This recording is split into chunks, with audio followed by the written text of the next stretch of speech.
Puji Tuhan, selamat pagi. Kita bersyukur kepada Tuhan, Tuhan itu baik buat kita semua.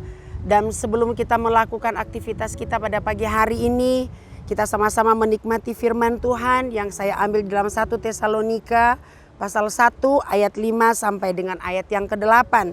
Sebab Injil yang kami beritakan bukan disampaikan kepada kamu dengan kata-kata saja, tetapi juga dengan kekuatan oleh Roh Kudus dan dengan suatu kepastian yang kokoh. Memang kamu tahu bagaimana kami bekerja di antara kamu oleh karena kamu. Dan kamu telah menjadi penurut kami dan penurut Tuhan. Dalam penindasan yang berat, kamu telah menerima firman itu dengan sukacita yang dikerjakan oleh Roh Kudus. Sehingga kamu telah menjadi teladan untuk semua orang yang percaya di wilayah Makedonia dan Akaya.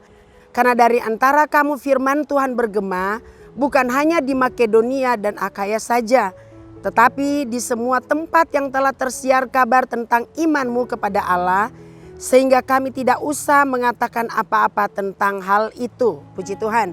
Saudara, saya mengambil tema hidup yang menjadi teladan. Saudara yang kekasih dalam Tuhan, kita harus ketahui bahwa jemaat Tesalonika menjadi teladan. Yang pertama, apa yang menjadi teladan dalam hidup mereka? Yang pertama yang kita lihat adalah iman mereka tetap kuat di tengah penganiayaan. Saudara bisa baca itu di ayat yang ke-6. Dan yang kedua yang kita bisa lihat bahwa mereka melihat teladan dari Paulus dan daripada teladan dari Yesus Kristus sendiri. Dan yang ketiga yang kita bisa lihat di mana mereka menunjukkan keteguhan kasih dan pengharapan mereka kepada Tuhan di ayat yang ketiga. Saudara yang kekasih dalam Tuhan, kita melihat di sini Paulus sangat memuji jemaat ini. Paulus memuji karena iman mereka yang aktif. Mereka bekerja keras tentang untuk mengamalkan kasih itu kepada semua orang. Dan kita boleh melihat Paulus memuji mereka tentang pengharapan yang teguh kepada Tuhan Yesus Kristus. Saudara yang kekasih dalam Tuhan, apa yang dapat kita ambil dari jemaat ini? Kita melihat karena ketika mereka percaya kepada Yesus Kristus di tengah penderitaan, pergumulan, kesesakan mereka, mereka tetap memiliki iman, mereka tetap memiliki kasih dan pengharapan. Sehingga dikatakan lewat hidup mereka, mereka menjadi dampak di mana mereka ada. Firman itu bergema di mana?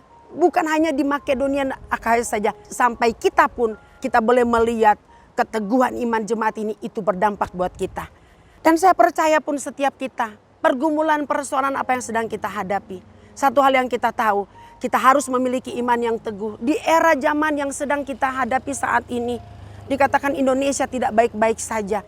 Tetapi kita punya Tuhan Yesus Kristus yang adalah sumber pertolongan kita. Kita memiliki iman yang teguh, kita memiliki iman yang kuat di dalam Tuhan. Dan kita tetap mempraktekkan kasih Tuhan dimanapun kita ada. Sehingga jemaat Tuhan kita tetap memberi dampak di mana kita ada. Jadi berkat, jadi saksi Tuhan yang hidup. Sehingga lewat hidup kita dapat menggaungkan tentang kebenaran Tuhan di mana kita ada. Puji Tuhan, Tuhan Yesus mengasihi kita, Tuhan Yesus memberkati kita. Mari kita mau berdoa. Terima kasih banyak Tuhan, kami mengucap syukur untuk berkat Tuhan buat kami semua. Di tengah-tengah masa yang susah, di tengah-tengah masa kesusahan. Kami mau tetap memiliki iman, kami mau tetap memiliki Tuhan kasih dan pengharapan kami kepadamu. Sehingga kami boleh kuat di dalam Tuhan. Berkati GPDIC OTW Temanggung. Engkau memberkati seluruh pelayan-pelayan mulai dari Bapak Ibu Gembala, majelis jemaat, seluruh jemaat Tuhan. Diberkati oleh Tuhan. Bahkan setiap kami yang mendengar firman Tuhan. Kuasa firman Tuhan itu menghidupi kami dan firman itu yang meneguhkan, menguatkan kami.